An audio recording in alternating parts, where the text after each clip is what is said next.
I feel like the regular season went by so fast, and your growth from year 1 to year 2 has just been so prominent. What did you learn most about yourself in your sophomore season? I think just my ability to be a vocal leader for this team, losing guys like Shaq and Zakai that, really talked and just encouraged people. I kind of had to take on that role this year, as well as Felix, kind of doing the same thing, just because, we didn't have that many guys returning. Right, you were the only scholarship freshman on the team, surrounded by a bunch of vets who had already established their roles within the program. What does it feel like now to be one of those guys who has a permanent role and just a starter for this team? Oh, yeah, it's special. I mean, I think just for any little kid, the chance to play on a high major basketball team, especially a program as touted as Tennessee, it's just a special feeling. And it's also cool to just, be able to lead a group of guys that are really talented and really special. I look around and see how talented those guys are, and then, for me to be a leader of, men like that is pretty cool. And speaking of the vets from last year, you always talk about how Jemai Mashak, Zakai Ziegler really influenced you in your first year at Tennessee. What did they teach you about what it truly means to play for this program, not just like on the court, but as a person as well? I mean, one, I'd say work ethic, just seeing how even Jordan Gainey, Chaz Lanier, just from top to bottom, just how those guys attacked every day. It wasn't just like, some days. Just like we go really hard in practice, and so to see them just do it every day was, inspiring to me, kind of to keep that standard this year, to show those guys, like kind of to have that mindset of, every day you got to bring 100%. Yeah, and has that kind of translated to these guys this year with your help? Yeah, I think it has, and, Barnes, him yelling will get the urgency up as well, but absolutely, I think the program here just expects, that energy every day.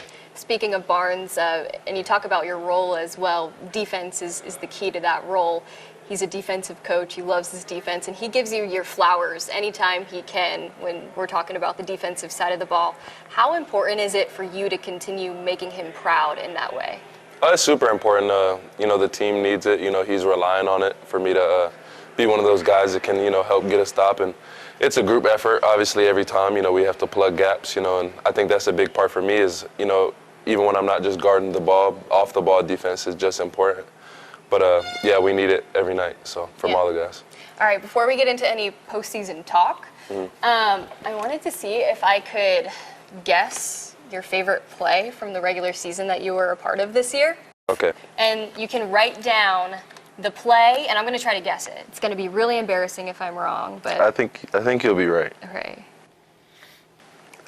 I feel like this one got a lot of traction. Yeah.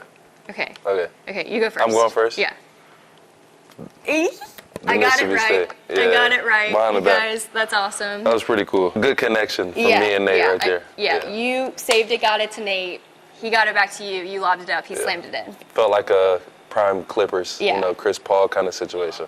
Lob City. Did that end up being in SportsCenter Top 10? I don't remember. I think so. Did it? I think it did. I hope so. Should. I feel like it should have. Yeah. Okay, now we can officially move on to postseason talk. I'm so excited. I should have done something tricky. No, you should have.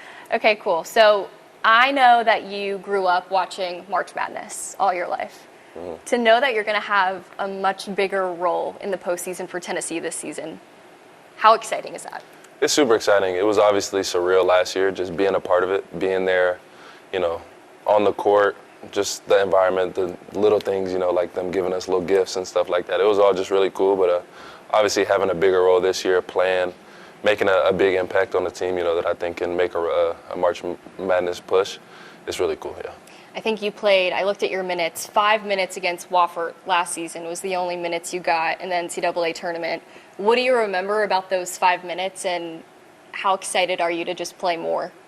Yeah, I mean, it was moving really fast. I think, just kind of a crazy feeling to be out there. I did score, so that was cool. But, yeah, I scored my first March Madness bucket last year, but hopefully we can have, some more moments.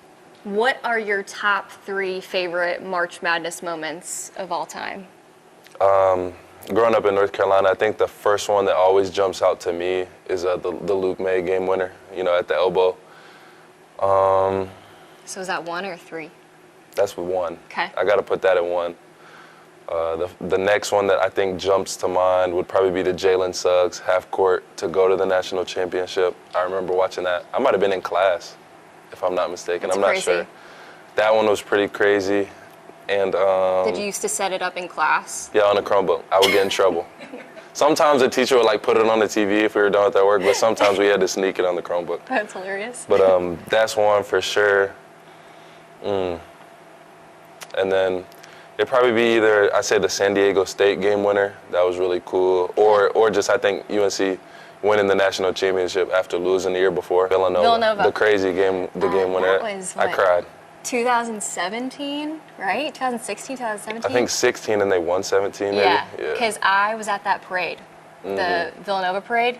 I think Ryan Archidiakono hit the game winner. I was remember sick. watching that. I know you and your mom are so close. Can you just describe your relationship with her over the years?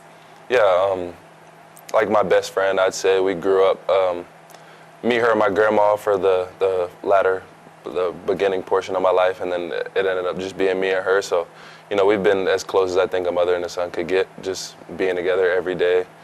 And then, yeah, I just owe a lot to her. Just, you know, she's put me in basketball, taking me to practices, trips, and then even now that I'm in college, you know, she's only missed 2 games all year, I think, and I think maybe one because she was sick. So yeah, so she does her best to come out to every game, and she'll be there at SEC tournament in March. So you know, I'm just really grateful to have her in my corner for sure. And how important is it for you to make sure you're playing your best basketball in the postseason with your mom in the crowd?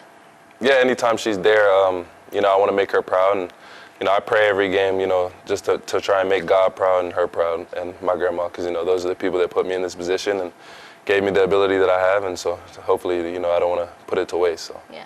And you mentioned her making a lot of sacrifices for you growing up. Is there a specific moment that you remember her always just like being there? I know that she would help you practice and things like that. Was there a specific moment that you remember being in high school where she was just always there? Yeah, you'll hear her, and especially in high school. Now she's too far away, it's too loud, I can't hear her. But in high school I hear her. She got kicked out of a game one time. She'd probably get mad I'm saying this on the interview. If she's probably not too happy with the refs a lot of the time, you know, if there's a call on her baby. But yeah, she makes her presence felt, especially in the high school gym, for sure. I love that. All right, back to, you know, the growth of this Tennessee program in the postseason. I mean, Rick Barnes taking Tennessee to back-to-back Elite Eights.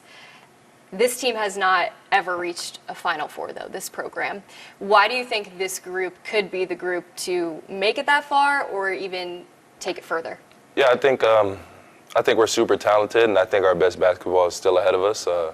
We have so many guys that I think can make an impact, and you know, everyone's still just getting comfortable with each other, and I've seen us grow throughout the season defensively, offensively, and you know, obviously it's still things to fix, but you never want to play your best basketball in, you know, February or too early. You know, you want to peak in March, late April. So I was going to say, how do you make sure all of you guys are sticking to your roles, playing your best basketball in the postseason?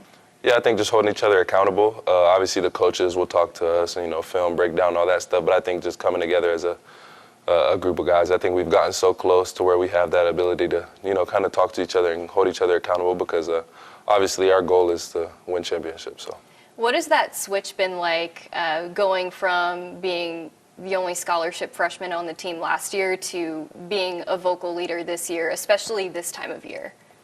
Yeah, it's definitely crazy. I think even just, you know, physically, my body, you know, playing heavy minutes through a whole season is definitely different than it was last year. Just being a guy that's kind of watching and learning and trying to kind of take that and tell a lot of the freshman guys, whether they're playing a lot or not, you know, just that I know what you're going through and I know what you've been through because I did the same thing last year, maybe even a little different because I was the only scholarship freshman. But yeah, just trying to be that voice and kind of talk them through it as much as I can and help them in their process.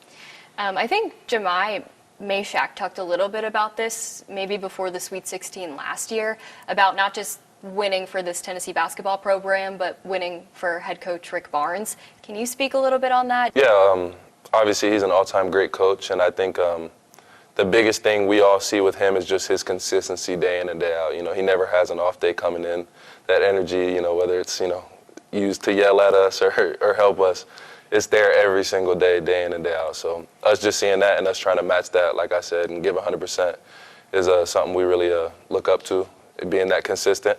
And obviously he's done it for a long time, you know, one of the most winningest coaches in the game right now. And so for us to be able to get there, it would just, you know, really be a special moment. Yeah. What does that flip like for him when he goes from hard coach in practice to like goofy media guy who just yaps all the time in press conferences? I've never seen anything like it. Like the moment practice is done, like he'll like just flip and he's in the locker room cracking jokes or like doing little corny stuff. Yeah, it's funny. Like he can just turn it on and off, but when he turns it on, he's turned on. Does that make it easier to take the criticism a little bit, knowing that he's always going to have your guys' back, even when he is really hard on you?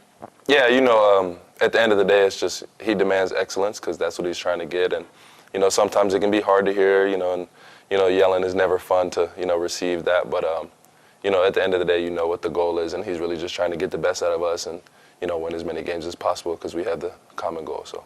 And what has it been like playing for the Power T? It's been really cool.